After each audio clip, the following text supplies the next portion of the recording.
I'm making this video to show how to use your foodsaver or other vacuum sealer. So used for like vacuuming down meats or other things, fruit, stuff like that. Maybe especially if you're going to be using a deep freeze. Using your vacuum sealer with regular Ziplock bags. We have these foodsaver specific sealable or resealable Ziplock type bags, and they're really nice to use, especially if you're putting like chicken in and stuff like that. But the problem is obviously once you've used it, you need to throw it out. Now, what's special about these bags is they have this little valve right here, so it allows there to be a vacuum pulled on the bag, but then it kind of seals itself once you're done pulling the vacuum. And like I said, they work great, but they are fairly expensive. And then once you use it once, you have to throw it out. The only time you can reuse it is if you're doing dry goods or dry fruit or something like that. But cheese, dairy products, or meat, you have to throw these, toss them. So work great, but they're expensive and it adds up. So if you, I'm sure you've seen these are basically Ziplock freezer bags. So they have like a heavy duty seal at the top, 2 seals. And they work really good, but one issue is that even if you dunk them, you can try putting the food in here, dunking them in water to try to get as much air out. There's still going to be air and moisture trapped inside, and then you get freezer burn and stuff like that.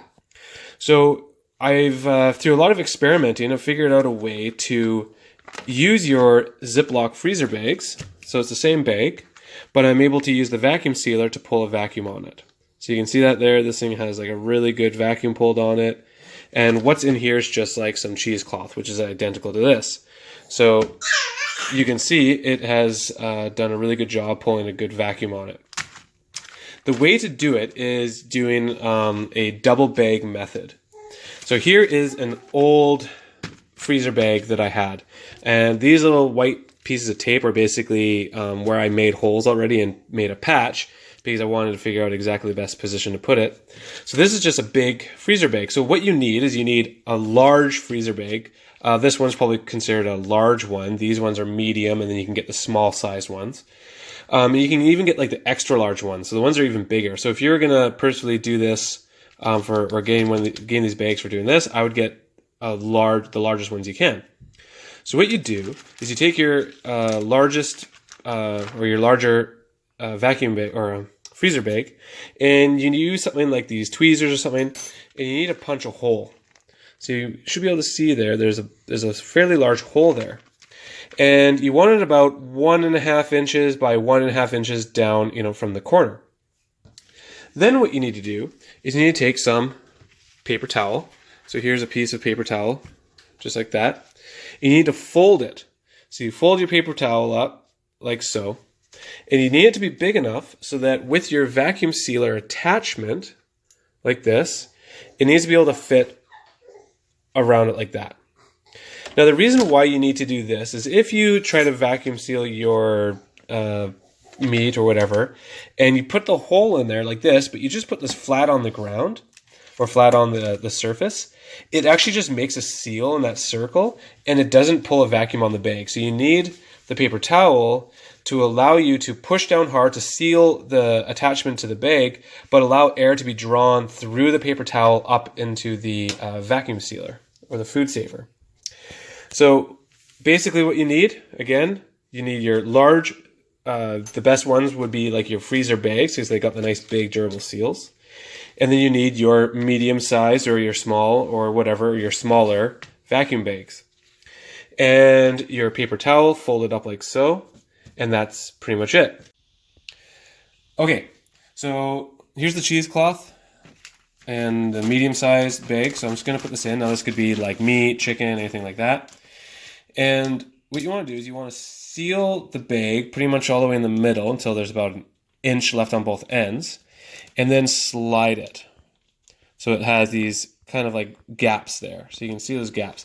And the reason why you need those gaps is so that as you're pulling the vacuum, the other bag is going to collapse on top, and it could seal this inner bag before it's pulled all the air out.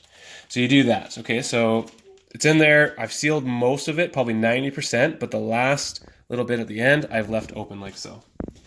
So now I'm going to put it into the larger bag. And then I'm going to put in the paper towel. And now I'm going to seal this large freezer bag. And make sure you go over it a couple times, make sure it's fully sealed. I just gotta push down this tape because like I said, I've got multiple holes in this thing, so I wanna make sure that works. I'm just gonna nudge the paper towel over a little bit. Make sure that this inner bag has the little gaps, which I can see they do. And put the adapter there. Now, as soon as I start it, I'm going to push and put pressure at the center of the inner bag like this. And the reason why is because I want to really prevent it from sealing that inner bag. So even just with, even though that I have those little gaps in there, the pressure will actually make it slide and seal. So like I said, I just want to make sure that it has those gaps at the end. Put pressure on there. I'm going to hit start.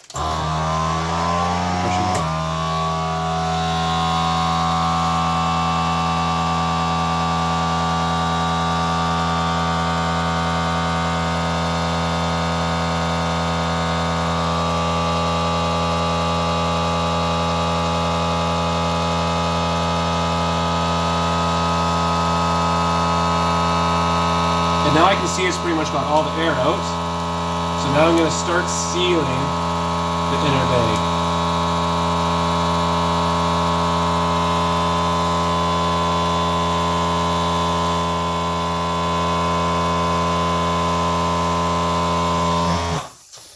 Okay, and then I'm just going to make sure it's nicely sealed. You have a few seconds to do that. And there you go. So, works really well. Take that, double check, make sure it's a nice seal, which it is. Throw that in your freezer or wherever, and that should hold a really nice vacuum on it and help make things last a lot longer. And again, these are significantly cheaper than the foodsaver specific. There is like more steps to it, but really for say a pack of 10 of these, you can get probably about like 50 of these. So if you're doing a lot of vacuum sealing or food saver, that kind of thing, putting a vacuum on food products, this will save a lot of money in the long run. And it's still, I think, cheaper than doing the whole like make your own bags with the big rolls of the vacuum food saver stuff. So just another thing to try, and hopefully this helps you out.